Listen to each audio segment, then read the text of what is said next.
how? How am I going to do that? How am I going to set that boundary? How to set boundaries? How to deal with emotions? How to cope with life, conflict, relationships, circumstances that come up in our journey, in work, in life. I'm Michelle Convoy, and that's what we're going to talk about. The mind wants to know how. It wants to grab onto something to do, something to master, some strategy, some tactic, some coping skill in the face of uncertainty, in this face of discomfort.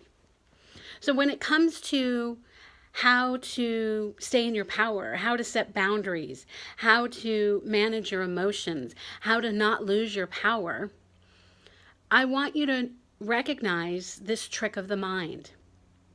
The mind wants to look outside for some external something to do to cope.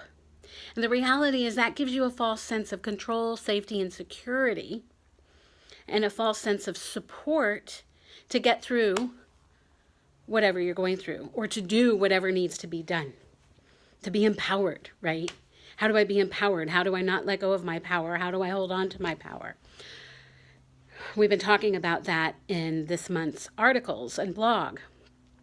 So what I want you to do first and foremost is to recognize the trick of the mind, to look outside for some external source, some external something to do and strategy to follow, to cope, to get comfortable. And that is not the solution. Yes, there's practical things to do. Yes, there's value in strategy and coping skills. But here's the reality. Unless they're grounded in who you are, it doesn't matter. Because the spiritual truth and principle that you want to be aligned with is that who you are being matters more than what you do. And you can't solve the problem from the same level of consciousness that the problem was created. So you don't want to be too quick to go into action and grab a hold of a tactic or a strategy or a how-to or a coping skill until you truly have looked at who you are being and who you are being called to become to shift the pattern that caused the problem in the first place.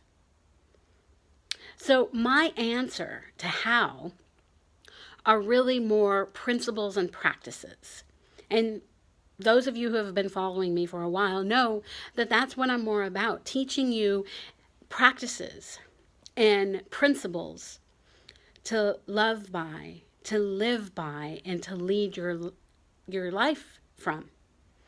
So how, if we break that down into an acronym, how, H-O-W, when the mind says how, before you grab and seek for something external outside of yourself, how is an inside job. And you want to start from the inside out to inform what you choose to do and what strategy and coping skill is going to be helpful in shifting the problem. So H stands for honor, O stands for own, and W stands for witness. You want to honor what is and what wants to become. You want to honor where you're at and where you want to be first. Then you want to own what you're experiencing in the gap between what is and where you want to be and what wants to become. And then W, you want to witness the unfolding. You want to witness the process, be an observer, witnessing, allowing, surrendering for what wants to emerge before grabbing a hold of something to do or a strategy or a coping skill, like set that boundary, right? So if you're in the process of giving away your power in your work relationships, in your personal relationships, You want to stop and honor the ways that you have been disempowered so that you can own the reality of that and your part in it, and then take responsibility for that. And then you want to witness the effect of that root cause of giving away your power. This empowers you, emboldens you to then have the energy to set the boundary that needs to be set. And those are the principles, right? The practices, who you're being matters more than what you do. This is where the practices come into place. And the practice is to clarify, who have you been? Who are you being that has been informing what you're doing? And who do you need to be to shift things to fix the problem, to solve the problem, to create a miracle, a shift in perception of the problem? And that requires you to look at who you're being. Who am I? Who are you in this situation? And the acronym WHO for who involves the practices of W, be willing to change, right?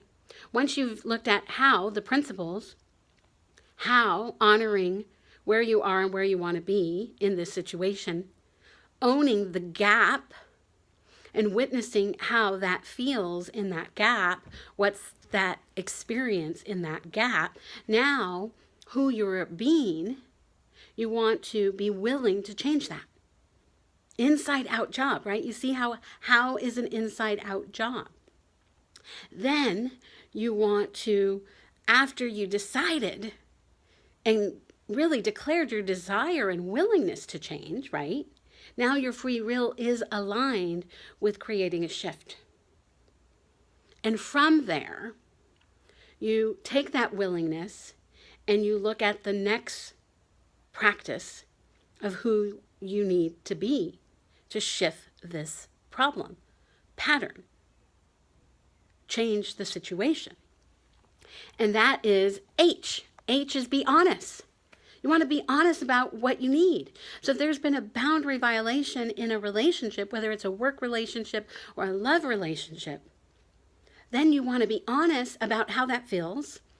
You want to be honest about your needs, and you want to take responsibility for that.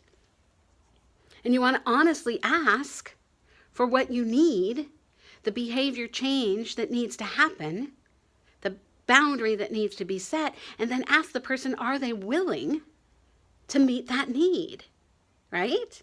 This is how we take back our power. But it's an inside-out job, right?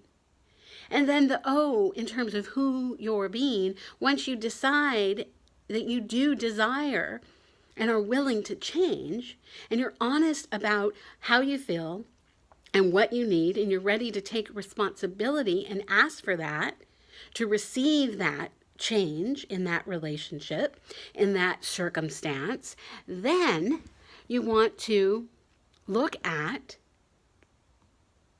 the O, who, WHO. Who you need to be now is open for change. Are you willing? Are you honest about what needs to be changed? And